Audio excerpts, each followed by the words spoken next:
We thank everybody for joining us at Heritage Hip Hop because I got two great artists. One artist, my man, we always see each other at Lincoln Park, you know what I'm saying? It wasn't until we ran into each other at the post office. He was like, yo, you don't even know who I am. I'm just like, But I'm glad I got to really get to see you and talk to you because you have a classic single out right now. Plug it, please. The single is called Work. It's on every major platform. You can search it anywhere, type in D.Bridges. And if you want Instagram, it's just D Bridges all the way straight through. The link is on there too in the bio, so it's up there. That's right. And my man on the left, my left, please plug yourself and tell everybody how to get your music. You can find my music on all streaming platforms. So you type in Stephen Xavier on Apple Music, Spotify, SoundCloud. You will hear everything I got. I have a weekly series where I drop a song every week called X amount of weeks. That's right. So expect a new single on Tuesday, and expect new singles every week after that. Freestyles, everything. It's just all content every week. Now let's focus the camera because everybody that you know this stuff and you follow Heritage Hip Hop, you know we do our rapid fire questions. Rapid fire questions are not yes, no questions. I call them rapid fire because you have to think and move with them. These are questions that I don't ask every artist, but I do at the same time to see what they think. And one question I asked was top 5. That is not a rapid fire question. That set up the rapid fire question. So are you gentlemen ready? Okay. What's the most impactful song in hip hop history to you?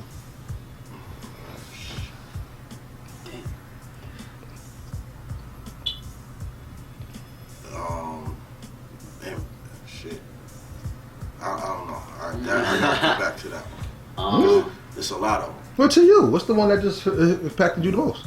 To me, probably Shed So Many Tears. That's a great one. That harmonica really speaks to the soul while he rhymes. That hook is dope. I was buying you time by saying that, Steve. What's up? It's some people gonna consider it mainstream. The first song that came to mind was Juicy. Biggie? Yeah. That was the most impactful song to you. How so? One of them at least, but I would say because it defined the rags to riches mentality that we all have today, and it kind of embodies every era of music. Because you play Biggie, you play that song anywhere, any place, people gonna rap to it. Everybody knows the verses. Especially after that Making the Band episode, right? Making them do it over and over. I'm with you. So Steve, I'm gonna start with you on this one. Question for both of you. What's the perfect hip hop beat? Meaning, if the person never came out with that beat, it would have been your first single. Oh my God. Shit is rapid fire. For me, I could say probably Ice Cube, It Was a Good Day. Really? That's one of my favorite beats. Deep. I would never have thought you would say that. It's a toss-up between that and Verbal Intercourse. Oh, he's just a smooth fly. Okay, nah, I got Verbal you. Intercourse was ill. It was. You killed me with that Ice Cube. Because that beat, I've always wanted to just freestyle on that beat. I never developed the nerve to do it. Well, you'll do it now. I might. Because you're on camera, so we got you. We're going to hold you. Damn. The beat, that would have been my first single. Mm-hmm. Probably would have been a Kanye beat. I know y'all judging right now. No, we're not. I think Jesus King was trash, but I mean, oh no, I hated it.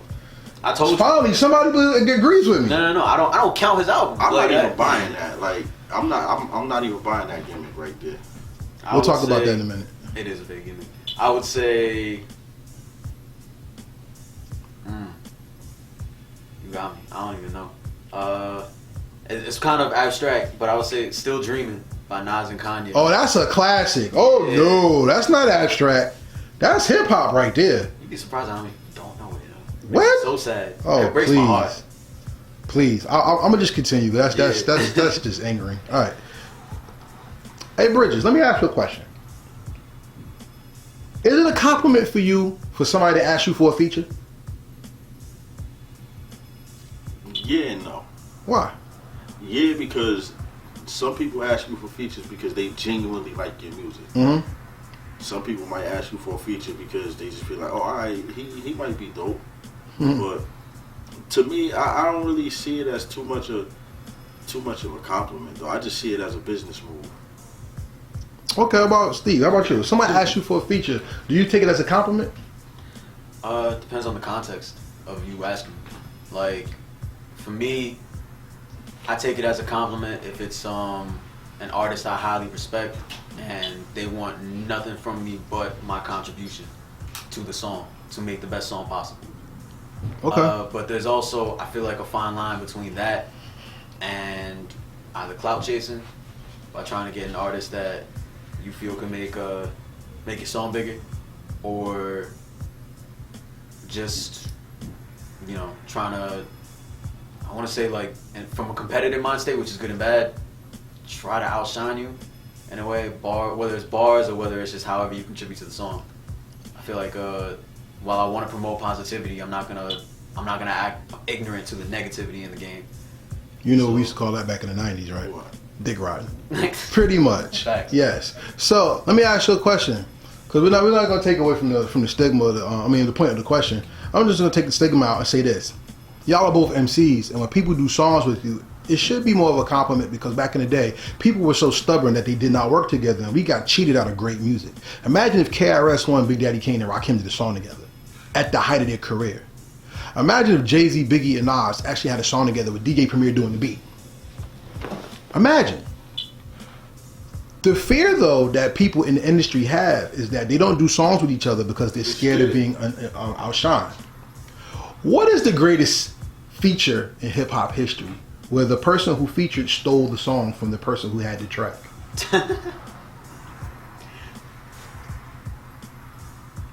The greatest Feature. in my personal opinion, Mm-hmm. Yeah. I'm gonna go with AZ's verse on "Life's a Bitch." He outshined Nas. He killed Nas on Hell that? yeah. He killed Nas on that song. So the verses weren't even. Just AZ He killed it. He killed Nas on that song. And for that to be my first time ever hearing him, yeah. Okay. I wonder if Nas heard that first. I wonder if AZ laid down his verse first and then Nas was just like, damn. And make you think, don't it? I'm gonna have to research that. But for You go to me, Casino for life. He got the answer. Go ahead, though. Man, he be bullshit. you said the greatest feature. Of all time. I think I know the answer too. I hope you don't know his answer, because if it's what I'm thinking, that should be corny. But go ahead, yo. Damn, I feel like y'all both. Yeah, the fire is on, bro. Y'all might be right, but I say it in the context. I'm not a fan of him by no means. All right. But I'll say M on Renegade. Yeah, That's what I knew I he was knew gonna say. I'm not an M fan. I'm not an M fan at all. That's what I knew he was gonna say. But if Bruh. you think, I don't know if y'all ever heard the original song with him and Royce. Yes, so M can't be the feature. That's M's song. Jay's the feature.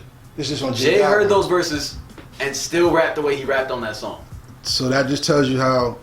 How M's verse just couldn't. But Renegade. Okay, cool. Yeah. I'm going to go with that. That's your I answer. knew that was your answer. I'm not an M fan. I want to clarify that. You not? Too I like many people Eminem. look at me and they just like, nah. not, Yeah. but Yeah, it's about not that. wrong. It's not about being an Eminem fan. If you felt like You feel it? That's your truth. Oh, no, he had the bars. Bodied him on He had the it. Yeah, bars. he bodied him on that for sure. Easy. Definitely, because Jay messed the song up, in my opinion. Nah, Great, good song though. Mm. But you could tell the verses didn't match. Yeah. So I'm gonna ask you this: one thing you like is the dance. You like when a song is lively, right? Has some energy to it. Because they not like hearing a song while you clean the house and make you want to sit down because you don't like it, right? You know what I'm saying? So I'm gonna ask you this question: what's the greatest remix of all time? Greatest remix. They're killing us right now. Welcome to Heritage Hip Hop. As far as remix, I don't know, man. One of my favorite remixes is probably the Flavor in Your Ear remix. Okay. That's what everybody say. That's a solid one. That's what everybody say. Watch he say the same thing, like, nah, I'm gonna be different. Nah. Because, like, as much as I know that is a remix, like, the remix is so much more known than the original song. Like, sometimes I forget that it's a remix. What, we gonna say Yeah. Biggie One More Chance or something? Nah. What? I don't even count that as a remix. It is a remix. It is, technically, Yeah. but everybody knows that version more than the Yeah. original. So, which one do you say? What song? What remix do you say? I'm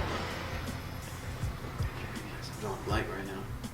For some reason, Mm-hmm. what was it? forget whose song it actually is, but I don't think it was a remix, so I might not count. What is it? Just say it. 4, 3, 2, 1 with LL Cool J. Yeah. The remix is the one with Master P. With Master P. That's the remix. That's the one Master P. Nah, because I was thinking of when he had the original song had everybody then. Yeah. Right. Okay. Yeah, the remix had Master P on it. Damn, you got me. About it. Yeah. Hated that shit. I'm sorry, yo. Shout out to Master P though. I forgot Master P did hop on the remix. Hey man, I like P verse on that. I did too. But I'm not gonna just listen to his whole album. Shout out to Master P though. On a side note, Cool J's verse was just grimy. But yeah, I'm drawing a blank. Can't think. Do I have a of it. remix? Nah. You wanna give him another one? Trying to think. That's tough. I'll move on. Alright, Yeah. a remix that I do like. What's up? To me, that was better than the original. Was the Nas Street Dreams remix. with R. That Kelly. was a good one. Yes, it was. Yes, it was. When he found out R. Kelly was touching them kids. That's right. That was a great, great song, yo. No doubt. Why y'all laughing? He was touching kids. Yeah, y'all know that. That's why he locked up now. Well. Back to the point. I want to ask y'all this question, but it's not based on the history of hip-hop. It's today's hip-hop. Hey, Bridges. I just asked everybody to shout out where their music is. Everybody shouts out the middleman instead of shouting out the project. In life, we're always told, don't pay the middleman, get the money yourself. Why are we shouting out the middleman in today's hip-hop instead of shouting out ourselves? Because we don't have a way to cut out the middleman. That's not true. That's not true. But who is the middleman to you? Who would you consider the middleman? Spotify, Tidal, Apple Music, streaming services, blah, blah, blah. Because as an artist, I want you to understand this. You talk about publishing. How many royalties does the artist get? You get 6. Out of those 6 royalties, you're entitled to 3 monetarily from your song being done and played. When you shout out the middleman, you cut off the number 1 royalty that you get as an artist, which is your mechanical royalties. So you don't get your full money. It's called dividends. So check this out. I'm going to ask you, Steve. If you sell 1,000 albums, how much money do you want for all 1,000 albums? All of it. Okay. So on YouTube, under the new stipulation of YouTube Music merging with Google LLC, which is takes place December 10th, YouTube's streaming service pays 0.0007 of a penny per stream. Remember when we was in school, we used to say, what does math do for us? That means that 99.99927% goes to them. So that's percentages, right? So when we say we want 100% of what you owe me, streaming is like, yeah, I got music out, go pay them and I'm gonna get a little bit of it. Remember how I said, can you be hip hop without your phone? In today's society, why is it that the artist would rather pay the middleman and be subject to the collar of the middleman instead of being a complete artist and getting 100% for themselves? Y'all both could take it. Y'all Yeah, I mean, I'll take it because just from my experience, I knew some of the information that you just explained to an extent. But you just put me on a mad game within that whole statement. And even though I knew like artists be getting cheated like crazy, but I feel like at least from the new school perspective, we don't realize a lot of the logistics that happen behind the scenes. We don't. Could be attributed to laziness. It's not. Maybe partially. No, it's not. No, it's not. Let me ask you this. I'm gonna ask my friend. Since you don't be on camera, you still gonna talk? Okay. I'm gonna ask my man. Your dad raised you up on JayZ, Biggie, Nas, and all that, right? It's sad, like, yo, in our age, people like, I don't listen to old school music like Jadakiss and Benny C. You be like, what? You know what I'm saying? But we still talk about JayZ, Biggie, and Nas, though, right? When you heard JayZ, Biggie, and Nas, did it make you want to study Melly Mel? Yeah, just say no. It's okay. No. Nah. So when you heard Biggie, JayZ, and Nas, did it make you want to study Cool G rap? Yep. Yeah, because you like that's us though. We're talking his generation. Oh, you was so. Oh, Yeah, this is his generation. Yeah. Nah, well, I mean, my dad made me study that, but like, yeah. But did you want to? Did you say, "Oh snap, Biggie's great. Give me the 5 best MCs way before Biggie"? Did you do that? Nah. Do you know who Shyrock is? Shyrock? No. Do you know who Crazy Legs is? That I heard the name at the very least. Okay, but see, you don't know them. All right, I'm the same way. Listen, I love music. It was because I love music, I found music. If you, how old are you now? 23. Shout out to you. At 12 years old, when I first heard, damn, what year was it? Not 20 years. It was about 18 years. All right, so I like Michael Jackson. I didn't hear James Brown until after Michael Jackson, but I had to find James Brown. When I heard Michael Jackson, I didn't go, "Oh shit, Michael Jackson's dope. I want to hear Lenny Williams." You know what I'm saying? So for their generation and your generation, it can't be laziness because it's exposure and knowledge. And if you don't know where to look and you're not introduced, you just can't say, "Let me go study older rappers," because then you find some bullshit. You can't go from Biggie to Young MC, right? Bust the move sound, nothing like Juicy. Our generation is different because, like I said, it was an infant, so everything was still lumped together. If you were born in a certain amount of years, you got everything of hip hop, except for what came Grandmaster. What? Who was the 3 legends? Flash, Hurt, Parliament, and all them. Curtis Blow. Yeah, no, Africa Bambaataa, and before them, before Curtis Blow, we didn't get that. Did you have records of? Did you have your parents say, "I'm going to take you to the Grandmaster Flower show"? No. Exactly. We didn't go to shows. We heard it through the radio. So I can't say it's laziness because if you really don't have the direction, where are you going to begin? You know what I'm saying? Right. But the question to ask is just the same. We are so enslaved to a hard drive that you don't even know how to get paid. And by law, you're supposed to get you, and you. Like the 3 of them. You and you. Y'all are supposed to get paid the 20th of every month with a check being written on the 19th. Check that out. That was the law Kanye West and Donald Trump signed into a law. Everybody hates Trump Kanye because he went to go chill with Trump, but he got that sign, the Independent Music Act, right? That's part of your royalties that act is about. Now, do you know what an NSS and an NISS is? Then you don't know how to get your money. And today's music artist who's independent is saying, "Be my master. I want to be your bitch." Really? Because they tell you, go to my master, Spotify, Tidal, Apple, whatever. Instead of saying, go to my website and get this. Buy it off of here. Because a download is more than a stream. And if you're on an NISS, you get more revenue per play than on an NSS, because then if they control the music, you get paid less. So do you want to make cents on the dollar or cents on the cents? In retrospect. So I ask you this. Why do we do that? And why are we letting technology run the game? We just don't know about it. Yeah. So with that being said, come to Heritage Hip Hop, Karev, BQ, Wildfire Marketing, Fire Jaws, Michael Bradley, Transparent Credit Repair. I'm just plugging everybody to give them some time. And Lex Diamonds. We are here to help the entire hip hop generation know that there's more besides streaming. So here's the last question on the interview because, gentlemen, I thank y'all for coming. You brought my friend. We're going to talk some business. My man's is here. We having a good time, and I thank you. Here's the last question. Bridges is a man who has a clothing line, got swag, has game, teaches, and personifies the maturity of hip hop. My man Steve right here is an up-and-coming artist who is already a vet in expression. So you're showing the game and its growth and development by your age and your experience. One day y'all both are going to die though. And heaven forbid that happens anytime soon.